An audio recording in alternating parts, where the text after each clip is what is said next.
senantiasa memberikan kita semua kesehatan, baik sehat jasmani, sehat rohani, juga sehat ekonomi. Sebelum saya menyampaikan materi pada kultum ba'da subuh kali ini, seyogianya mari kita panjatkan puja dan puji syukur kehadirat Allah Subhanahu wa ta'ala. Asy-Syaikh An-Nawawi dalam tafsir Munirnya mengatakan,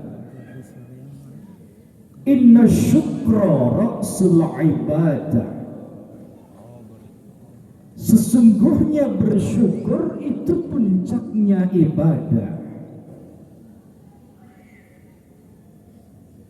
Betapa Allah memberikan banyak kenikmatan kepada kita.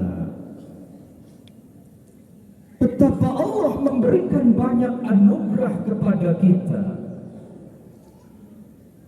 Maka sudah pantas kalau kita selalu latihan bersyukur dimanapun dan kapanpun. Sebab kalau kita selalu bersyukur atas nikmat Allah,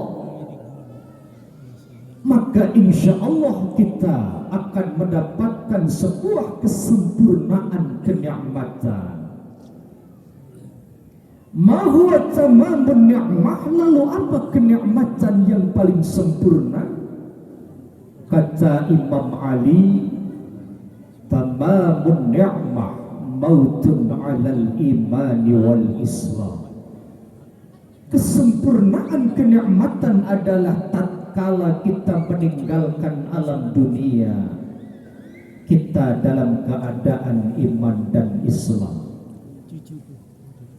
Kedua kalinya salawat teriring salam semoga selalu tercurah limpahkan keharibaan baginda yang mulia Nabi besar Muhammad sallallahu alaihi wasallam. Salawat ini semoga menjadi bukti kecintaan kita kepada beliau,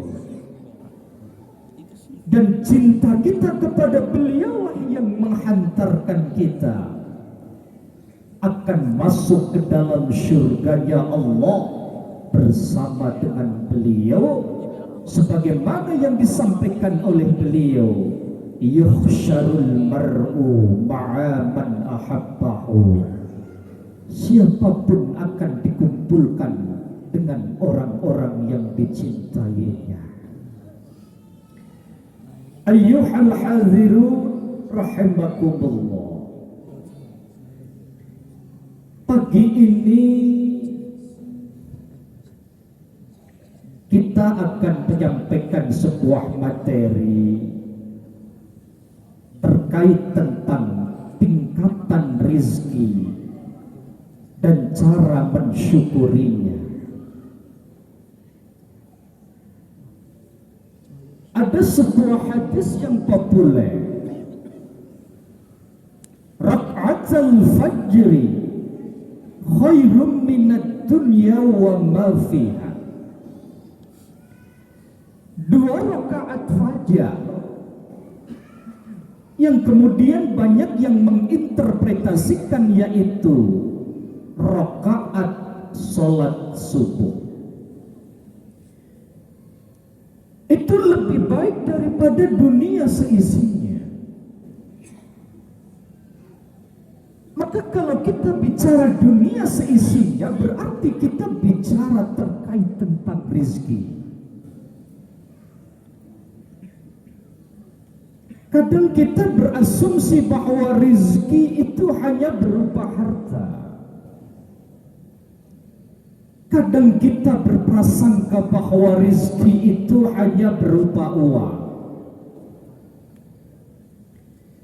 Tapi Imam Asy-Sya'rawi beliau menjelaskan tentang darajatul rizki. Ada beberapa derajat atau tingkat rizki. Pertama kata Imam Asy-Sya'rawi adalah rizki yang berupa al-mal, harta benda. Jadi kalau Allah masih ngasih kita pekerjaan yang baik, Allah ngasih uang yang banyak kepada kita, itu bentuk sebuah rizki yang berupa uang, yang berupa harta. Sementara kata Imam Asy-Sya'rawi, al-mal wa huwa adna darajatur rizki. Harta benda itu tingkatan rizki yang paling rendah. Kenapa harta dianggap tingkatan rizki paling rendah? Sebab kalau kita tidak bisa menginsirafkan harta tersebut dengan baik, tentu harta tersebut akan menjadi malapetaka bagi kita. Rizki yang kedua kata Imam Asy-Sya'rawi adalah al-afiyah. Rizki berupa kesehatan.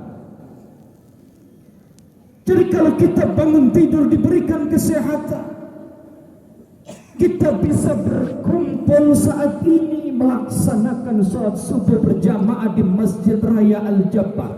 Ini bentuk sebuah bahwa kita diberikan rizki kesehatan. Wa huwa a'la darajatur rizki. Ternyata kata Imam Asy-Sya'rawi, rizki sehat itu adalah rizki yang paling tinggi. Jadi kalau kita diberikan kesehatan, itu merupakan rizki yang paling tinggi. Ketiga kata Imam Asy-Sya'rawi, tingkatan rizki yaitu salahul abna. Diberikan anak yang solih, diberikan anak yang solihah. Wa huwa afdalur rizki.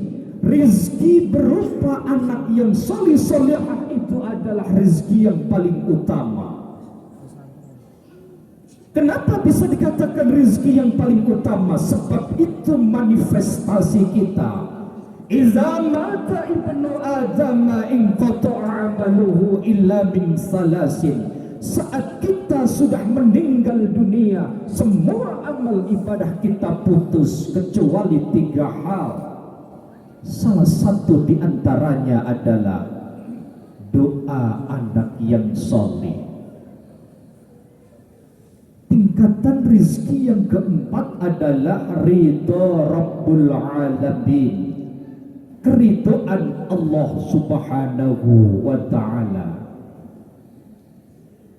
Jadi kalau Allah sudah ridho kepada kita,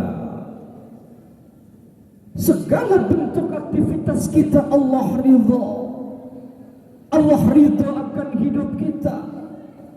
Maka itu pertanda Allah memberikan rizki berupa keridhaan.